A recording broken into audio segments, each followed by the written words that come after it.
We all know that Chanukah is 8 days long because the oil miraculously lasted for 8 days. But since there was sufficient oil to burn for 1 day, the miracle was only 7 days. Why celebrate the first day? The answer goes to the essence of the ideological battle between ancient Greece and Judaism. The Greeks only recognized that which they could measure within the universe.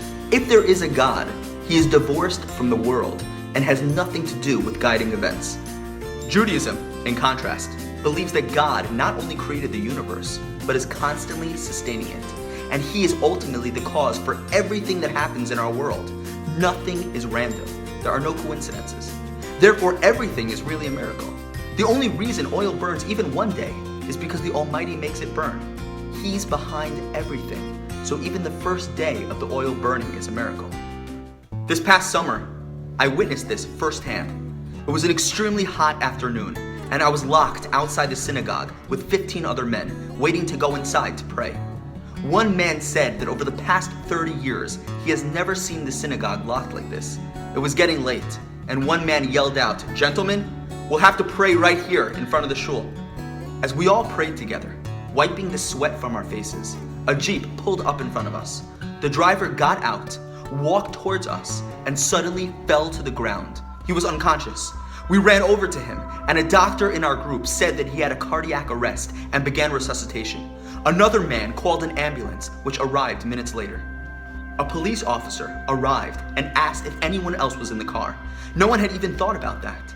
After finding the man's car keys, the officer rushed to the car and saw a 2-year-old girl drenched in sweat, harnessed in a car seat in the back. He quickly unbuckled the child and took her out into the fresh air.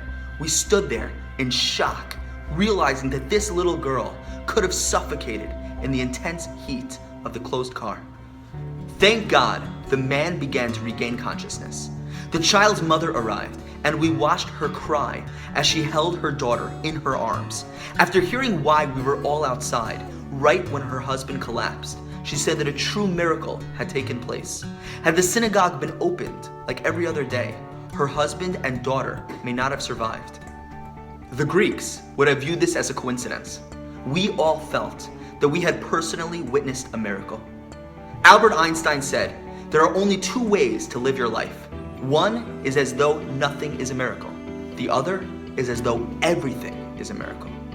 As you light your menorah, remember, everything has a purpose. Nothing is random. And look for the miraculous embedded in every day.